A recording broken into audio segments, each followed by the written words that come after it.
कश्मीर मुद्दा सुलझाए बगैर पाकिस्तान शांत नहीं रहेगा। कश्मीरी भाइयों के बलिदान को याद रखना चाहिए। मुनीर ने आतंक का समर्थन जारी रखने का ऐलान किया है। आसिम मुनीर, जिनको कश्मीरी भाई कह रहा था, वो हाफिज सईद और मसूद अजहर के आतंकवादी हैं, जिनको पाकिस्तान से ट्रेन करके कश्मीर भेजा गया था, जिनको इंडियन आर्मी ने जहन्नुम पहुंचा दिया। एक बात तय है, जब तक मुनीर पाकिस्तान की सेना की गद्दी पर बैठा है, तब तक आतंकवाद खत्म नहीं होगा। आसिम मुनीर मदरसे से पढ़कर पाकिस्तान की आर्मी में दाखिल हुआ, पाकिस्तान की सेना का चीफ बना, जनरल से आगे बढ़कर खुद को फील्ड मार्शल बना लिया। अब वो अगले कदम के लिए तैयार है। जनरल जिया या मुशर्रफ की तरह मुनीर पाकिस्तान का सिर्फ राष्ट्रपति ही बनना नहीं चाहता है, बल्कि उसका इरादा पाकिस्तान का नया कायदे आजम बनने का है। मुनीर जिन्ना की राह पर चल पड़ा है, इसलिए मुनीर को रोकना बहुत जरूरी हो गया है। इसके लिए युद्ध नीति भी तैयार है। और मोदी की युद्ध नीति क्या है और पाकिस्तान में इसका कितना डर है, आप देखिए।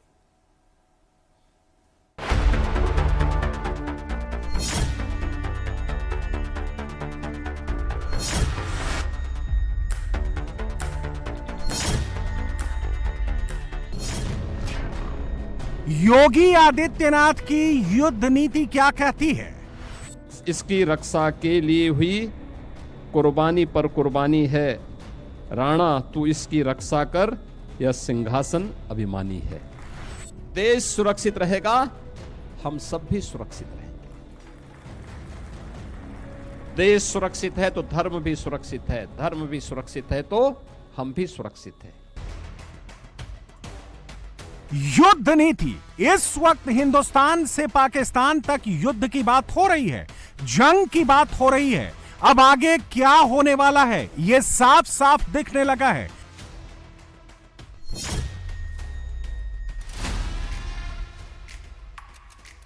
जब तक पाकिस्तान की गद्दी पर फील्ड मार्शल आसिम मुनीर बैठा है, तब तक पाकिस्तान में आतंकवाद खत्म नहीं होगा, तब तक पाकिस्तान से बात नहीं होगी। एक बार फिर आसिम मुनीर ने कश्मीर का नारा लगाया है। एक बार फिर आसिम मुनीर ने आतंकवाद का साथ देने का ऐलान किया है। आसिम मुनीर पाकिस्तान का फील्ड मार्शल है, आर्मी की वर्दी पहनता है, लेकिन आज भी उसके अंदर मदरसे वाली कट्टर सोच जिंदा है, जिसको अब वो अपना सबसे बड़ा हथियार बनाने वाला है। मुनीर को जानने वाले बताते हैं कि जब तक मुनीर आर्मी चीफ नहीं बना था, तब तक वो कुरान का जिक्र नहीं करता था, बात बात पर मजहब को बीच में नहीं लाता था, लेकिन अब मुनीर ने मजहब को सबसे आगे रख दिया है। आसिम मुनीर पाकिस्तान को कट्टर बनाना चाहता है, इस्लाम के नाम पर बने पाकिस्तान को इस्लाम के नाम पर टोटल कंट्रोल करना चाहता है। आसिम मुनीर ने बाजवा का एक्सटेंशन रोका और आर्मी चीफ बना, जनरल से फील्ड मार्शल बन गया। अब फील्ड मार्शल से वो राष्ट्रपति बनना चाहता है। आसिम मुनीर का दुश्मन नंबर 1 इमरान खान था। उसने जनरल बनते ही इमरान खान को जेल में पहुंचा दिया। 90 घंटे की लड़ाई के बाद खुद को पाकिस्तान का रक्षक दिखाया और फील्ड मार्शल की उपाधि दे दी। लेकिन इमरान के समर्थक अब भी मुनीर के खिलाफ हैं। इमरान खान भी इस्लाम का राजनीति में इस्तेमाल करते हैं। मुनीर ने भी वही काम शुरू किया है, लेकिन बात अभी तक बनी नहीं है। आसिम मुनीर को पता है कि अगर पाकिस्तान पर टोटल कंट्रोल रखना है, पाकिस्तान पर तानाशाही बरकरार रखनी है, तो इंडिया से दुश्मनी और मौलानाओं से दोस्ती रखनी होगी। लेकिन यही मुनीर की सबसे बड़ी गलती साबित हुई। पहलगाम आतंकी हमला करके मुनीर ने जंग का वो फ्रंट खोल दिया जिसको बंद कर पाना पाकिस्तान में किसी के भी हाथ में नहीं है। भारत माता की, भारत माता की। 90 घंटे की लड़ाई में पाकिस्तान को कितना नुकसान हुआ, उसकी पूरी लिस्ट सामने है। यह डेटा इंडोनेशियन आर्मी का है। इंडोनेशिया बता रहा है कि पाकिस्तान के कितने जेट गिरे, हिंदुस्तान ने कितने प्लेन उड़ा दिए। ऑपरेशन सिंदूर पर इंडोनेशिया में बात करते हुए नेवी कैप्टन शिव कुमार ने मोदी की युद्ध नीति के बारे में बताया, कैसे इंडियन नेवी के टारगेट पर कराची शहर था। Two carrier strike groups were ready to attack Karachi. Karachi, by the way, is responsible for 80% of revenue of Pakistan. So it had very crippling effect. So if you see, there was not any escalation from Pakistani side in the naval domain. That is because of Indian Navy's deployment in the Arabian Sea. इतिहास गवाह है कि पाकिस्तान एक बार में सुधरने वाला नहीं है। वो हार मानने के बाद फिर पलट कर आता है। पाकिस्तान 1947 में बना है, लेकिन पाकिस्तानी सोच 1000 साल से मौजूद है। इससे कैसे निपटा जाता है, ये योगी आदित्यनाथ भी समझा रहे हैं। याद करिए 450 वर्ष पहले शौर्य और पराक्रम का ऐसा अद्भुत संगम हम सबको देखने को मिला। 450 वर्ष पहले इस प्रकार के अद्भुत शौर्य और पराक्रम हम सबको देखने को मिला। ऐसा संगठन हमें देखने को मिला। यह शौर्य और पराक्रम ही जब भी देश के ऊपर संकट आता है, हर भारतवासी महाराणा प्रताप को स्मरण करता है। हर भारतवासी छत्रपति शिवाजी महाराज का स्मरण करता है। हर भारतवासी गुरु गोविंद सिंह जी महाराज का स्मरण करता है। इसलिए स्मरण करता है क्योंकि उन्होंने अपने लिए नहीं, देश के लिए जीवन जिया था। उनका समर्पण धर्म के लिए था। धर्म उनके लिए जीवन पद्धति थी। धर्म उनके लिए उपासना पद्धति मात्र नहीं थी। और इसीलिए आज भी और इतिहास के स्वर्णाक्षरों में हर भारतवासी इन महापुरुषों के प्रति नतमस्तक होता है। जिस रास्ते से मुनीर हिंदुस्तान में घुसना चाहता है, उसी रास्ते से कभी मोहम्मद गाजी आया था, उसी रास्ते से मोहम्मद गौरी आया था। उनका जो हाल हुआ वही हाल मुनीर का होगा।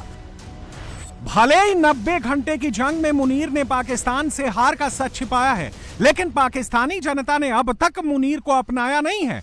लेकिन इस लड़ाई से एक बात मुनीर समझ गया, पाकिस्तान को एक करना है तो लड़ते रहना होगा। 16 अप्रैल को मुनीर ने कहा था, बंटवारा सही था, मुस्लिम हिंदुओं के साथ नहीं रह सकते।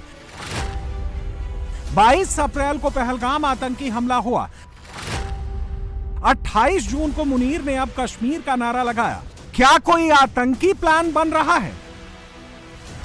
इस बार इतना पक्का है कि जंग 90 घंटे की नहीं होगी। इस बार सिर्फ आतंकी अड्डों को तबाह नहीं किया जाएगा। इस बार सिर्फ हाफिज और मसूद को टारगेट नहीं किया जाएगा, बल्कि इस बार आतंकवाद की जड़ पाकिस्तानी जनरल को ही खत्म किया जाए। ऑपरेशन सिंदूर तभी खत्म होगा जब पाकिस्तान में आतंक की फैक्ट्री खत्म होगी। बाजवा और मुनीर में एक फर्क है, जनरल बाजवा ने इस्लाम का इस्तेमाल अपनी गद्दी के लिए नहीं किया। मुनीर सबसे ज्यादा मजहब का कार्ड खेलता है। मुनीर कोर्ट, सरकार और मौलानाओं तीनों पर कंट्रोल चाहता है। पाकिस्तानी सुप्रीम कोर्ट में फैसला मुनीर सुनाता है। पाकिस्तान का प्रधानमंत्री शहबाज मुनीर के इशारों पर नाचता है। पाकिस्तान का डिफेंस मिनिस्टर आसिम को सलाम करता है।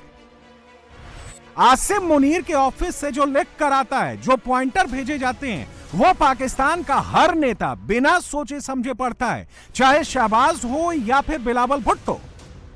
मुनीर अभी रावलपिंडी में बैठता है, लेकिन वो इज्जत इस्लामाबाद वाली चाहता है। वो ट्रंप के साथ फोटो खींचना चाहता है। वो पाकिस्तान के हर ऑफिस में अपनी फोटो चाहता है।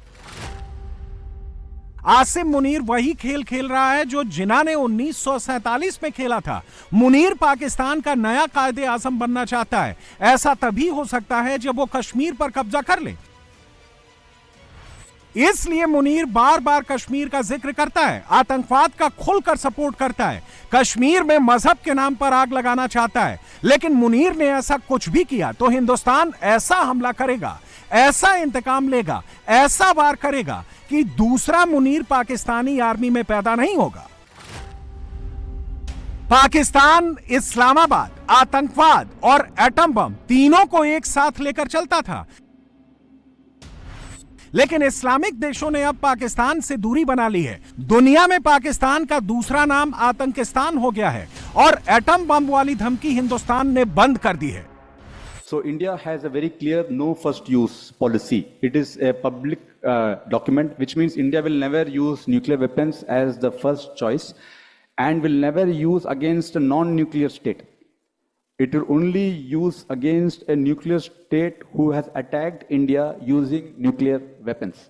And we have credible deterrence. We have land-based, air-based, ship-based, underwater-based. We have nuclear submarine, ballistic submarines. So we have SSBN. So our deterrence is credible. So they will, and India is very huge. They have Agni missiles. The range is 5,000 plus kilometers. So both, all the adversaries are in the range, and our nuclear submarine can go wherever. It's nuclear submarine. It is not restricted with endurance. It can be underwater for 6 months and more.